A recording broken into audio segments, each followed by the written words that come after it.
Well, here he is, Han Solo in his plastic vinyl form.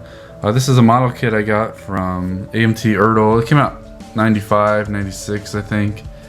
Right when the special editions were coming out and everything. And I'm not sure if these were a reissue from maybe the 70s or 80s kit, but it looks kind of basic, and a lot of people around the internet kind of bash on it a lot because you can see it doesn't really look like Harrison Ford too well. I don't know if that they did that on purpose because they didn't get some license or anything like that, but that tends to happen. But it looks like he's got kind of a nice details. I'm not sure how well it's gonna look when I build it. I never built one of these before. They have a few different ones. There's a Luke Skywalker one, there's an Emperor one, and Prince Zyzer, I think, from Shadows of the Empire. So I don't know if there's any other ones that came out in this line or not, but you know, these are not really that expensive. Even back, 10 years ago, I remember seeing these in the stores for like $20, and they usually didn't go over that price. I got this one off of eBay. It was $5. I was the only one who bid on it, so I think the shipping was more than that though. But I saw you can get this and Luke Skywalker usually for like $20 though. So, but I start with this one and we'll see what it looks like. I guess I'll go through open the box and show you guys what's inside of it. There's no scale on it, but I'm assuming it's not much bigger than the box. The box is about a foot tall, I suppose. So we'll get the box open and show you what's inside of it. Well, I opened up the box and here's all the things that were included in it. You can see here's the kit, and they give you some other sheets here. This one here is just a thing to sign up for the Star Wars fan club. Said it was $13, and you get the magazine, and I guess it's a different thing where you could buy the Jawa trade. I guess it was like a sales flyer. But I remember I have a couple issues of the Star Wars Insider. I thought it was kind of neat, but I never got a subscription to it at all. There's an ad for the old blue printer. This is kind of AMT's like little flyer they would send out. Originally it was really full of a lot of details and quite thick, but as the years went on it became like less and less, and then eventually it's like about this thick. It was about 2 or 3 pages, and it was just kind of ridiculous for how much it cost. And then here's the main instruction sheet. It's pretty simple. There isn't that many steps to it. So you kind of just assemble it all together. It's pretty self-explanatory, I think. It kind of looks like some parts, these gray parts, you have to cut off. So I don't know what to see how it goes together. It's got this weird kind of like, I don't know, like cucumber shaped base. I don't really care for that actually. And then on the back it shows it looks like there was a Darth Vader kit too. I don't know if that actually came out or not, but I'll have to see about that one. And then we also get kind of these foreign language instruction sheets, and then you get I guess this is a paint chart. I never use these things. Half the time a lot of these are inaccurate anyways. So I'll see what I do with these instructions. I think I might try to scan these in the computer. Well, first I'll see if anybody has them online, but I might try to start doing that. Try to scan some instructions in case people need them for like history's sake. And we get the kit. It's in this big bag here, and right off the bat I noticed that let's see if I can move it around here one-handed. It's all kind of just thrown in there. You can see here's his head, and he has this really long neck.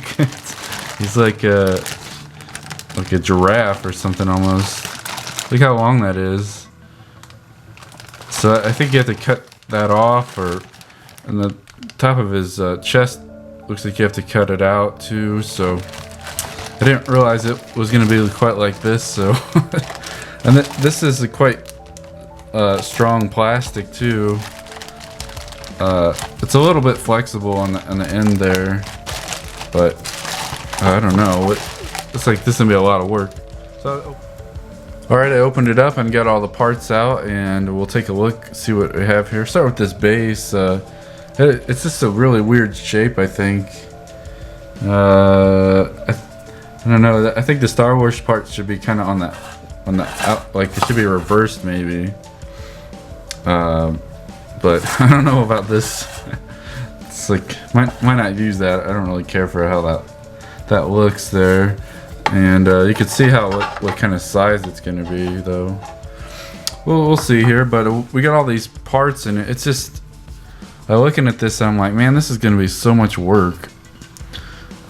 It's really a hard plastic, like I was saying before. So all the parts have these kind of like fanned out parts that you got to cut off there. See that big old thing there, and you know, here's this. I think the elbow has it as well. The bottom of it, some parts don't. Like here's his knees, they don't have it. That's where you kind of glue the part in.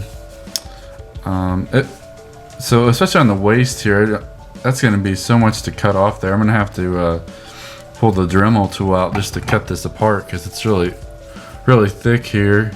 And it looks like there's details kind of on him there. So I don't know if this fits within, that whole part fits within there or not. So I have to look around. I have to look up some pictures on the internet that people have made of it. But it does look like it's going to be nice. There won't be any kind of arm seams or leg seams, which I really like, because that's always not very fun to fill in. As you can see there, he doesn't have any seams really, so that's really exciting. So it might be worth it too. You know, nice details on the pants, I think, and a shirt too has a lot of nice details. It looks really big too when you get out of the box. It's like, wow, it's a lot taller than I thought it was going to be. Don't know how accurate this is. You can see some of the mold. The sculpt is kind of rough there, especially for it being this big. It should be kind of smoothed out, I think. But you know, I like the muscles in the shirt. It looks real nice, I think. Nice little folds too, make it look a little bit more real. The boots too, I think they look a little weird, and the wrinkles that kind of like too wrinkled at the bottom maybe, but they're gonna be dark anyways. So I don't know what color scheme I'm gonna paint them in. Probably like Empire Strikes Back or something. Actually, in looking at the head sculpt, I think it does look a bit more like Harrison Ford than on the box does. Looks pretty nice actually. I think some of the hair could have been a little poofier, more 70s-ish, but not too bad, I suppose. You got some different hand pieces here. They only give you 2 hands, so you're kind of stuck the way they want you to display him. His hand looks kind of scrawny here though, like he needs to eat some more. It's kind of like almost the Emperor's hand. He's got the holster belt. There, you kind of glue that onto the side of his pants there. But the worst part definitely is this blaster.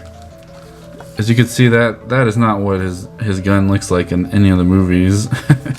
It's almost completely missing the top part, like the scope, and it looks like the barrel's too long. I don't know. It doesn't look very good. Maybe I could cut off that top part and make my own little barrel for the scope. But that isn't very acceptable. You could draw out the end of it too, maybe. But that's a kind of overview of all the stuff that came in it. Well, I guess they got my Dremel tool and start, you know, drilling away these with the cutter blade, I guess, because you can bend it a little bit, so it's not super hard, but it's definitely more than what an X-Acto blade could do. But that's all for now. Do another update. Might either add it to this one or just do a separate video when I get more along with it.